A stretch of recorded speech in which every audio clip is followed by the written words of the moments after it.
والی مدینہ اور مدینے کا جو گورنر تھا ولید، اس کو خط لکھا کہ 4 افراد سے تو بیعت لے، اور 4 افراد میں خاص کر امام حسین کا ذکر کیا کہ حسین ابن علی سے بیعت لے، اور اگر بیعت نہ کرے تو سلطنت سے جدا کر دے۔ اللہ اکبر۔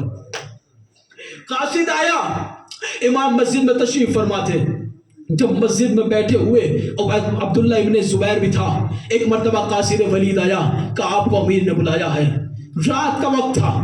ایک مرتبہ عبداللہ ابن زبیر کہتے ہیں کہ یہ رات کے وقت کیوں بلایا ہے؟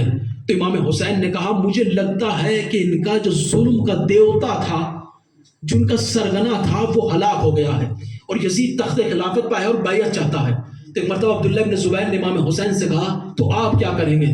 تو امام حسین نے کہا قسم خدا کہ میں بنی ہاشم کو جمع کروں گا اور میں جاؤں گا۔ قاصد دوبارہ آیا کہ ولید نے بلایا ہے، امام حسین نے بنی ہاشم کے جوانوں کو اکٹھا کیا۔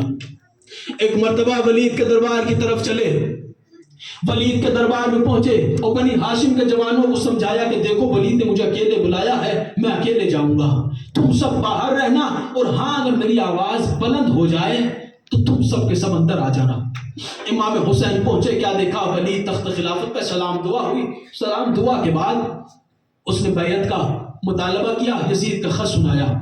امام حسین نے سنا تو فوراً ایک جملہ کہا کہ رات کا وقت ہے، یہ بیعت کوئی معمولی چیز تو نہیں ہے، تو بھی اس بات کو پسند نہیں کرے گا کہ رات کے وقت میں یہ کام انجام دیا جائے، ایسا کر دن کے اجالے میں کل سب کے سامنے بیعت مانگنا اور لوگوں کے سامنے اس خط کو رکھنا، اور پھر پتا چلے گا کہ کون خلافت کا زیادہ ہے۔ اے نیلی آنکھوں والی ماں کی اولاد، تو مجھے قتل کرے گا یا تیرا امیر قتل کرے گا؟ جیسے ہی آواز کا بلند ہونا تھا، ایک مرتبہ مولا عباس اور بنی ہاشم سارے دربار میں آ گئے۔ ایک مرتبہ عباس نے تلوار پہ ہاتھ رکھا اور رکھنے کے بعد امام حسین کے چہرے کی طرف دیکھا کہ مولا کس نے آپ کے سر کی طرف اشارہ کیا ہے؟ ایک مرتبہ اشارہ کرے، یہیں پر اگر اس سے سلطنت سے جدا نہ کر دوں تو مجھے غلام نہ کہنا۔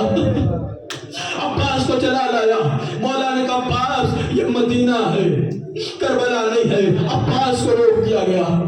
جناب عباس اور مولا ایک مرتبہ دربار سے چلے، گھر تشریف لائے۔ مولا عباس کو ایک ملال تھا، سارے راستے جب دربار سے واپس آئے ہیں نا، سر جھکا ہوا ہے، صرف ایک ملال تھا کہ عباس کے ہوتے ہوئے میرے آقا سے کسی نے بلند آواز میں بات کی ہے۔ عباس کے ہوتے ہوئے کوئی حسین سے بلند آواز میں بات کر لے کہ مجھے برداشت نہیں ہے۔ حسین کے ہوتے عباس کے ہوتے ہوئے عباس کی نظریں جھکی ہوئی ہیں۔ امام حسین گھر پہنچے، ایک مرتبہ جناب زینب کے حجرے میں پہنچے، ایک مرتبہ کیا دیکھا؟ جناب زینب نے بھیا کی آنکھوں میں آنسو دیکھے، عباس کو بلائے کہ عباس تمہارے ہوتے ہوئے حسین کی آنکھوں میں آنسو؟ گریا کرو عزیزان گرامی، یہ بڑی مصیبتوں والی رات ہے۔ آج پہلا محرم گزر گیا ہے، امام حسین علیہ السلام مہمان ہیں، جناب سیدہ بہت دور سے زخموں کا مرہم لینے کے لیے آئی ہیں۔ یہ آنسوؤں کی قیمت کوئی نہیں جانتا، ان آنسوؤں میں کتنی طاقت ہے کہ سیدہ رومال لیے عزادار کے سامنے آتی ہے کہ آنکھوں سے آنسو لیے میں اپنے حسین کے زخموں کا مرہم ہے۔ ایک مرتبہ عباس کا عباس تمہارے ہوتے ہوئے کوئی حسین سے بلند آواز میں بات کرے اور تم زندہ رہو، کہ عباس تمہارے ہوتے ہوئے امام حسین کی آنکھوں میں آنسو آ جائے۔ عباس نے سر کو جھکایا کہ شہزادی مجھے معاف کر دیجئے، میں تو اس ظالم کا سلطنت سے جدا کرتا، میرے آقا نے مجھے روک دیا۔ لیجئے عزیزو، ایک مرتبہ جیسے ہی مولا امام حسین نے دربار سے واپس آئے ہیں، فوراً کہا کہ اب حسین مدینے میں نہیں رہ سکتا، اب حسین مدینے میں نہیں رہ سکتا، تو مدینے سے سفر کرنا ہوگا۔ اتنا کہنے کے بعد امام حسین چلے گئے۔ امام حسین کی ایک بیٹی ہے جس کا نام ہے سغرا، جو بیمار ہے۔ اولاد والے ہو نا، بیٹیاں سب کے گھروں میں ہے۔ جناب سغرا نے جیسے ہی سنا کہ میرا بابا مدینے چھوڑ رہا ہے، ایک مرتبہ سغرا بیمار تھی، عصا کا سارا یہ مجھے نہیں معلوم کیسے وہ بیمار بہن تو کیسے وہ بیمار بیٹی ایک مرتبہ اپنی جگہ سے اٹھی، اس سامان سمیٹنا شروع کر دیا، سامان سمیٹنا شروع کر دیا۔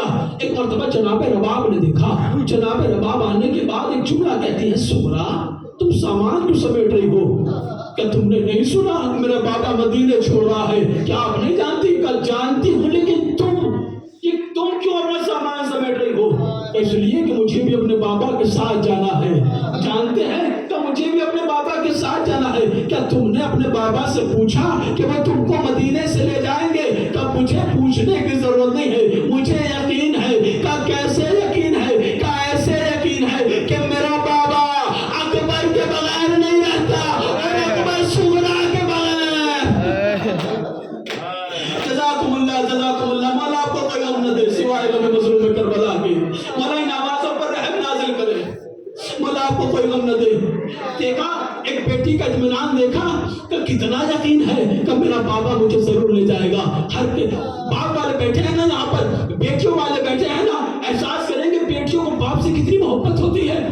جب باپ گھر میں آتا ہے نا تو بیٹیاں بابا کے آس پالنے کے بعد چپک جاتی ہیں، گلے سے لگ جاتی ہیں، اور پورے دن کا حال اپنے بابا کو سناتی ہیں۔ ایک بیٹیوں کو خاص لگا ہوتا ہے بابا سے۔ مجھے بتائیے، انصاف سے بتائیے، اس صغرا کے دل پہ کیا گزری ہوگی تب اسے معلوم چلا ہوگا کہ اس سے بابا اسے مدینے سے نہیں لے جا رہا۔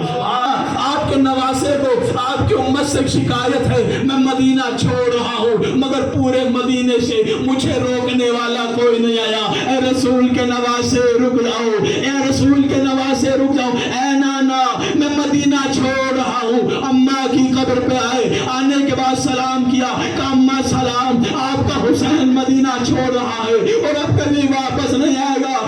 اماں کی قبر میں تڑپی، ایک مرتبہ لرزہ آیا ہوگا، شاید اماں نے کہا ہو میرے حسین تو فکر نہ کر، تو بعد میں کربلا پہنچے گا۔ یہ تیری دکھیاری ماں ہر جگہ تجھ سے پہلے مدینے سے کربلا